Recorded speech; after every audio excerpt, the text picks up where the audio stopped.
So it's been a tough couple of years here in Hawaii, and I wanted to take the time to highlight and recognize 10 local businesses that closed in Hawaii, well, Oahu really, during the pandemic that I'm gonna miss. And while this isn't a comprehensive list, it's just my personal favorites, I think that we all know places that we used to go before that have now been shut down, and it's almost as if a small part of us closes with that place. Because some of these local businesses are more than just the building or the food or the services that they provide. They're a part of our childhood, a part of our small kid time, almost like family. And let me know some of the places that have shut down that you're gonna miss in the comments below. I, like many locals, are still feeling the sting of this place closing. If you want to get manapuas or pork hash, there was no better place in Chinatown than Char Hung Sut.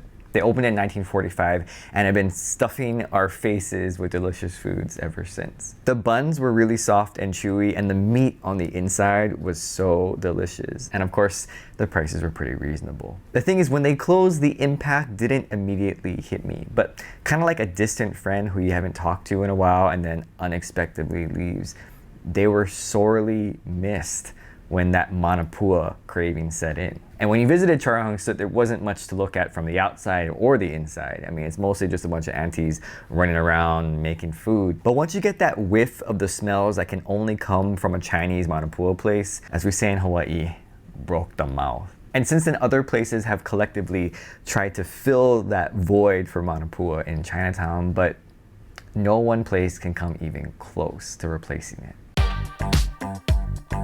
I always thought of Like Drive-In as a fancier Zippy's, like local foods in a more sit-down environment. And they were definitely a local favorite, and you'd expect that after being around for around 70 years. My favorite was the Simon, of course. Big bowl of noodles, oh, so good, especially at night. Now, I'll admit that I hadn't gone to Like Drive-In leading up to its closure. It was a place where maybe I'd go once or twice a year. But I do have fond memories of going there with friends and family, mostly late at night when we're just like, where we're gonna eat? Not Zippy's? Okay, Like Drive-In. And with its closing, it's not so much the food that I think I'm gonna miss, but it's more like a loss of those long-time Hawaii restaurants that are passing just in general. Because it really does feel like a passing of a generation of local food establishments.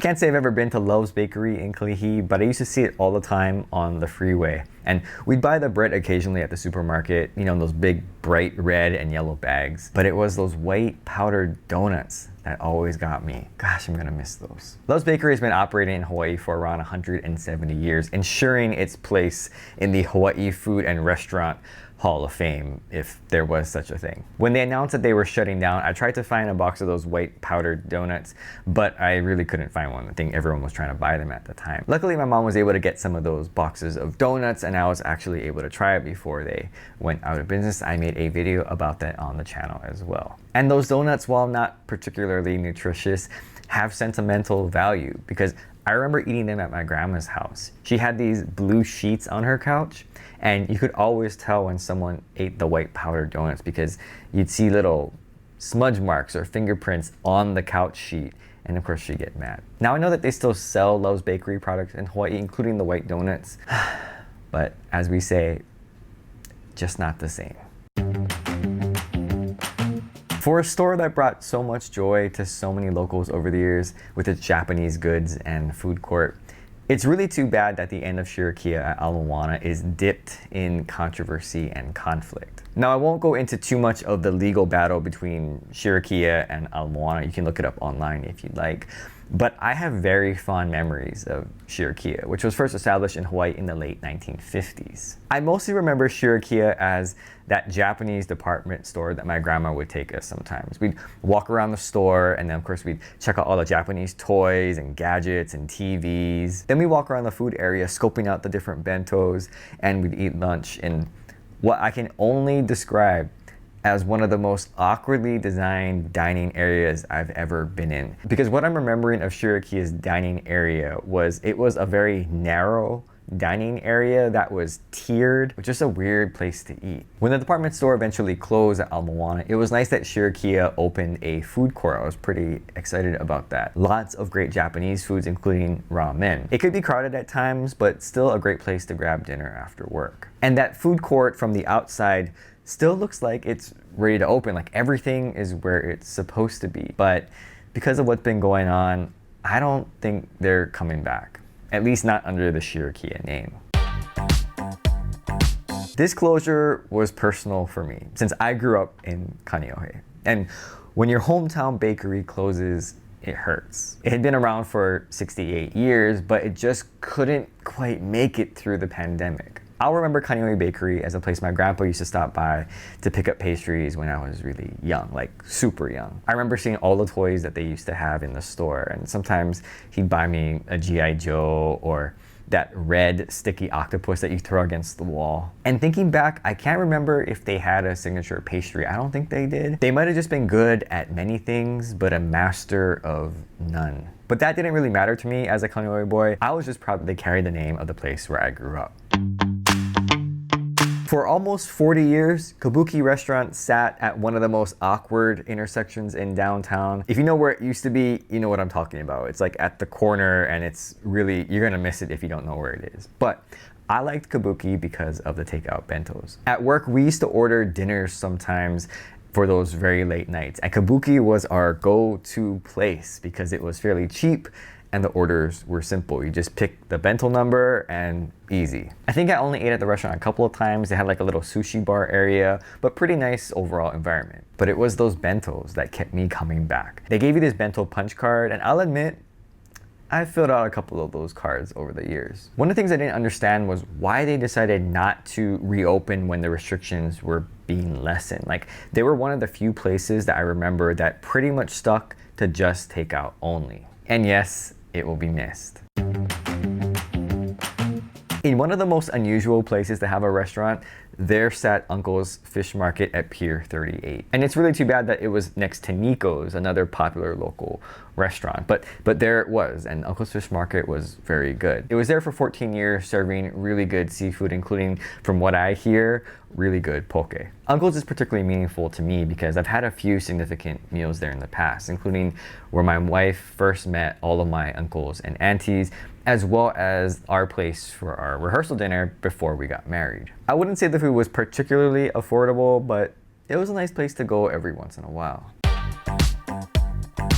After 25 years, Kakaako Kitchen closed at Ward. And while technically it didn't close during the pandemic, I'm still including it on the list because I featured their furikake tempura catfish on my channel a long time ago. Now, Kakaako Kitchen served a lot of local favorites, but that catfish was special. As you can imagine, we don't eat a lot of catfish in Hawaii, so I was reluctant to try it, but I'm really glad that I did. And it was also one of the few things that both me and my wife really enjoyed eating. Their location was great too because plenty of parking and you could eat outside under the shade and just feel the nice gentle breeze. Although there were times when it was windy that napkins would fly everywhere and you gotta go chase after that. Since they closed, I haven't found a furikake catfish that I like, and I think now there's a Mexican restaurant there, so I hope that they do well, and I hope someone continues to make catfish here. After 26 years in Hawaii, Gordon Biersch closed at Aloha Tower. And I remember when the news broke, I was wondering why. I didn't understand. It closed just before the pandemic really hit Hawaii, yet it just quietly packed up and closed. At the time, it was really the anchor restaurant at Aloha Tower, which is also occupied by Hawaii Pacific University. And while I'm not really a beer drinker, I appreciated the environment. I used to go there after work with some friends to eat and listen to music. And what was great was that you're really close to the ocean, like the dock, and so you could still hear and see the ocean and just feel a really good breeze. Although Sato's was on the other side of the island from where I grew up, I knew a lot about its fried noodles because my auntie them would always bring a huge tray for Christmas parties. And I used to wonder why they always brought so much fried noodles. And it was only years later that I found out it's because that was their family business. And you gotta remember that those were my second cousins, so it's not like I saw them every single weekend. Sato's was in operation for a long time, about 50 years. But as a Kaneohe boy, I had never heard of them because they're on the other side of the mountain. But based on the reception and how sorely missed they are, I can see that they serve their community really well because it was a big deal when they closed down. And I think this highlights how some of the best local businesses kind of come to represent their communities. And when they close, the community kind of hurts a little. So these were just some of my favorite places in Hawaii that are no longer. I mean, they're distant memories that we're gonna just talk about now in passing. And I'm sure that in the countless talk story sessions that we're gonna have,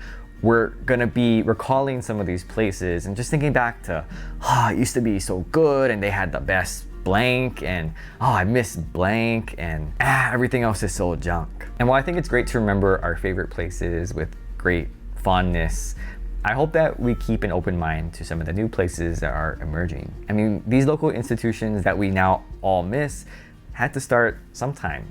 And so let's give some of these new places a chance. And I, for one, am looking forward to seeing what this next generation of local business owners comes up with. So thanks for watching, and aloha. Hello.